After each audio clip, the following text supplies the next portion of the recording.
Hi friends, ఈరోజు topic ఏంటంటే ఈ క్యాలమిన్ లోషన్ గురించి తెలుసుకుందాం. సపరేట్లీ ఇది కాంబినేషన్ మెడిసిన్లో వచ్చింది, కాకపోతే సపరేట్గా దీని గురించి తెలుసుకుందాం. ఇది ఎందుకు ఉపయోగపడుతుంది, ఏ విధంగా అప్లై చేసుకోవాలి, ఎవరు అప్లై చేసుకోవాలి, దీని కాస్ట్ ఎంత, కంపెనీ ఏంటి అనేది ఈరోజు తెలుసుకున్నాం. ఫ్రెండ్స్ డిస్క్లైమర్ వచ్చేసి this information only for educational purpose, అంటే మెడిసిన్ పైన అవగాహన కొరకే చెప్పడం జరిగింది. డైరెక్ట్గా మాత్రం యూజ్ చేయకండి ఫ్రెండ్స్. ఓకే ఫ్రెండ్స్, ఇది క్యాలమిన్ లోషన్ అంటే ఇది కాంబినేషన్ వచ్చేసి క్యాలమిన్ అలోవెరా పారాఫిన్ లోషన్, అంటే లైట్ లిక్విడ్ పారాఫిన్ లోషన్ అనేది కాంబినేషన్ మెడిసిన్. ఇది ఏంటంటే 100 ml కాస్ట్ వచ్చేసి 229 రూపీస్ వరకు ఉంటుంది.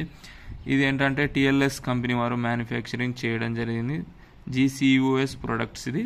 ఓకే ఫ్రెండ్స్, దీనిని ఏంటంటే డ్రై టు నార్మల్ స్కిన్ వారు యూజ్ చేయవచ్చు. డైలీ బేబీ కేర్ లోషన్ ఇది.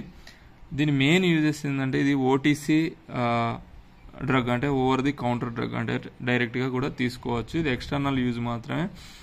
దీని యొక్క మెయిన్ యూజ్ ఏంటంటే ఇచ్చింగ్, అంటే దురదను మరియు డిస్కంఫర్టబుల్ స్కిన్ ఇరిటేషన్స్, అంటే స్కిన్ పైన వచ్చే డిస్కంఫర్టబుల్ స్కిన్ ఇరిటేషన్ కంట్రోల్ చేయడంలో, మరియు బగ్ బైట్స్, అంటే ఏదైనా కీటకాలు కుట్టినప్పుడు కావచ్చు, మరియు స్విమ్మింగ్ ర్యాషెస్, అంటే సమ్మర్లో కావచ్చు, వింటర్లో కావచ్చు, స్విమ్మింగ్ చేయడం వల్ల వచ్చే ర్యాషెస్ ఈ విధంగా మీకు స్క్రీన్ పైన కనిపిస్తున్న ర్యాషెస్ను, మరియు చికెన్ పాక్స్ వల్ల వచ్చే ర్యాషెస్ను, చికెన్ పాక్స్ వల్ల వచ్చే మార్క్స్ను కూడా కంట్రోల్ చేయడంలో, మరియు హీట్ ర్యాషెస్, అంటే బాడీలో హీట్ వల్ల వచ్చే ర్యాషెస్ను కూడా ఇది కంట్రోల్ చేయడంలో చాలా బాగా ఉపయోగపడుతుంది.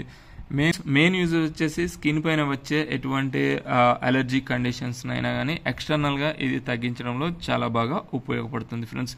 ఇది అబోవ్ 2.5 years 2 years బేబీ నుంచి 60-70 years పర్సన్స్ వరకు కూడా దీన్ని యూజ్ చేయవచ్చు. ఓన్లీ ఎక్స్టర్నల్, ఇది మౌత్ ద్వారా తీసుకోవడం కానీ ఎటువంటిది చేయకూడదు. ఎక్స్టర్నల్ పర్పస్నే దీన్ని యూజ్ చేయగలరు. ఓకే ఫ్రెండ్స్, మీకు ఈ వీడియో నచ్చినట్లయితే లైక్, షేర్, సబ్స్క్రైబ్ చేసుకోగలరు. Thank you for watching my videos.